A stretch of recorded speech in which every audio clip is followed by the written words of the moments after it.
दलित का अपमान माननीय नीतीश कुमार जी करते, ये भाजपा का आरोप है।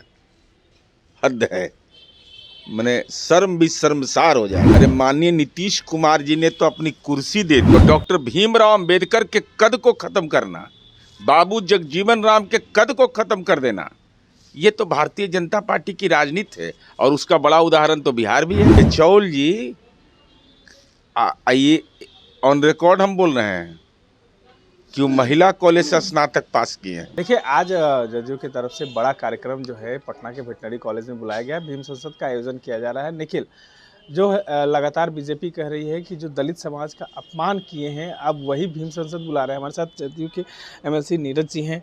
कैसे देखते हैं? कह रहे हैं कि जो दलितों का अपमान करते हैं भरे विधानसभा में, वो अब भीम संसद बुला रहे हैं। अपमान और सम्मान समझ में आ गया। दलित का अपमान माननीय नीतीश कुमार जी करते, ये भाजपा का आरोप है। हद है, मैंने शर्म भी शर्मसार हो जाएगा। अरे माननीय नीतीश कुमार जी ने तो अपनी कुर्सी दे दी। कोई व्यक्ति पैदा नहीं लिया है राजनीति में जो अपना पद किसी को दे देता है, लेकिन उसकी पात्रता आप में नहीं थी। और भारतीय जनता पार्टी जरा स्पष्ट करे। आदरणीय नरेंद्र मोदी जी भी राष्ट्रीय झंडा फहराते हैं। कभी दलित को देखे कि आगे बैठा कर रखे हैं? कभी दलित को देखा कि गाड़ी में उनके बैठ के जा रहा है कोई दलित? कोई तेजस के पर बैठ रहा है कोई दलित? और नीतीश कुमार जी वह नेता देश के अंदर में राजनेता पैदा लिए जहां दलित समुदाय के बुजुर्ग व्यक्ति के माथे पर गांधी का टोपी, वह राष्ट्रीय झंडा फहराते हैं और नीतीश कुमार जी उनको सलामी देते हैं।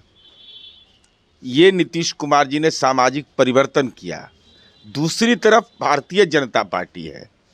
रामनाथ कोविंद भी तो लगता है दलित ही थे, तो नए संसद भवन को छुआछूत लग रहा था। छुआछूत था, क्यों नहीं शिलान्यास करवाया?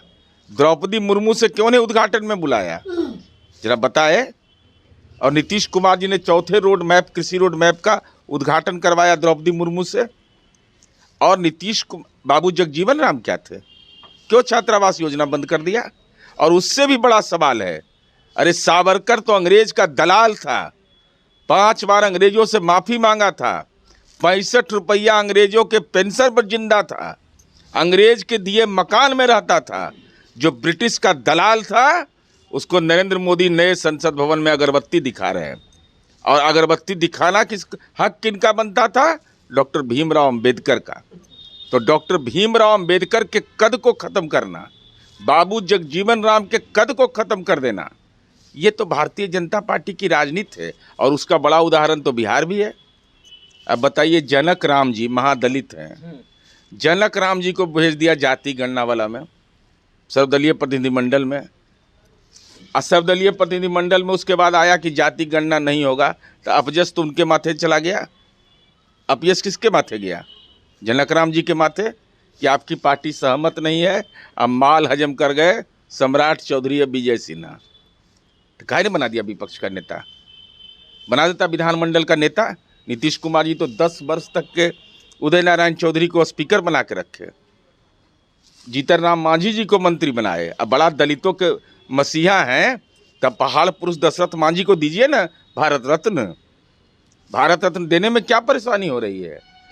इसलिए भारतीय जनता पार्टी बेचैन है। अब भारतीय जनता पार्टी दलितों के सशक्तिकरण के पक्षधर नहीं है। दलित शराब पिए इसके लिए बेचैन है। कल बीजेपी के विधायक है हरिभूषण ठाकुर बचौल, वो कह रहे हैं कि अब जदयू में ठीक नहीं चल रहा, आपस में ठीक नहीं चल रहा है, इसीलिए लल्लन जी और अशोक चौधरी में कहीं ना कहीं कुछ गड़बड़ है। अब देखिए, बेचौल जी के बारे में हमको कुछ बोलना नहीं है, क्योंकि एकमात्र देश के वो विधायक हैं जो महिला कॉलेज से BA पास कर गए। राम सुभग सिंह महिला महाविद्यालय सीतामढ़ी में है। ऐसा कहीं दुर्लभ प्राणी है, दुर्लभ, कि और हमारी पार्टी में नेता एक ही है, नीतीश कुमार जी। एकमात्र नेता नीतीश कुमार जी हैं। किसी को भ्रम नहीं हमारी पार्टी में रहता है। सहयोगी सब लोग हैं और हमारे यहाँ विवाद नहीं होता है। हम तो जनता की समस्या का समाधान करते हैं। इसलिए बेचौल जी ये ऑन रिकॉर्ड हम बोल रहे हैं कि वो महिला कॉलेज से स्नातक पास किए हैं। ये दुर्लभ प्राणी है ये। अब भारतीय जनता पार्टी में ही संभव है ये सब। देखिए क्या क्या संभव है। हरिभूषण ठाकुर बेचौल, पुरुष, अविवाहित, ये महिला कॉलेज से बीए पास कर गए। सम्राट चौधरी 1996 में 10वां पास करते हैं और 2005 में 7वां पास कर जाते हैं। ये सब कहीं नहीं मिलेगा आपको। आज कैलिफोर्निया पब्लिक यूनिवर्सिटी, ये ब्रह्मांड में कहीं खोज लीजिएगा आप। चंद्रयान पर भी हम बहुत प्रयास किए। अभी 33 करोड़ देवता हमारे यहाँ राजगीर मलमास में आए, हम वहाँ भी गए।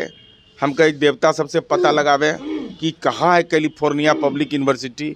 वहाँ से भी हम निराश होकर लौट गए, कहे कि ना ना ना, ऐसा यूनिवर्सिटी कहीं है ये नहीं है। उससे डिलीट का डिग्री ले लिए। अब चलिए इनके सरदार आदरणीय नरेंद्र मोदी जी 1967 में ही करते हैं इंटर। 11 साल में बेचारे बीए पास करते हैं। इतना भोथ विद्यार्थी के हाथ में देश चला गया 11 साल में। अब विषय कौन है सो जान जाइए। पॉलिटिकल साइंस विषय होता है, ये बेचारे इंटायर पॉलिटिकल साइंस से पास किए हैं नरेंद्र मोदी। हम वो भी खोजते रह गए। कैम्ब्रिज में पढ़ाई हो रहा है, कहीं तो पढ़ाई हो रहा होगा, हार्वर्ड में पढ़ाई हो रहा होगा, तो पता चला कि विषय का पढ़ाई कहीं नहीं होता है। तो ऐसा अज्ञानी लोग के हाथ में देश चला गया है। अब देखते नहीं हैं सम्राट चौधरी ने क्या कह दिया। अपना नेता को कोई अशुभ कहता है, कहा कि प्रधानमंत्री अशुभ है। हमके लिए बताइए तो भाई, नरेंद्र मोदी अशुभ है। किसके लिए अशुभ है वो बात का चीज़ है, लेकिन अपने नेता को तो आपने कबूल कर लिया कि अशुभ है। तो जो अपने नेता को अशुभ कह दे तो पार्टी के लिए कितना शुभ होगा। तो देखिए तमाम बातों पर किस तरीके से उन्होंने नीरज कुमार ने अपनी बातों को रखा है। अब इस तरह के तमाम अपडेट्स के लिए बने रहे द एच डी न्यूज़ के साथ।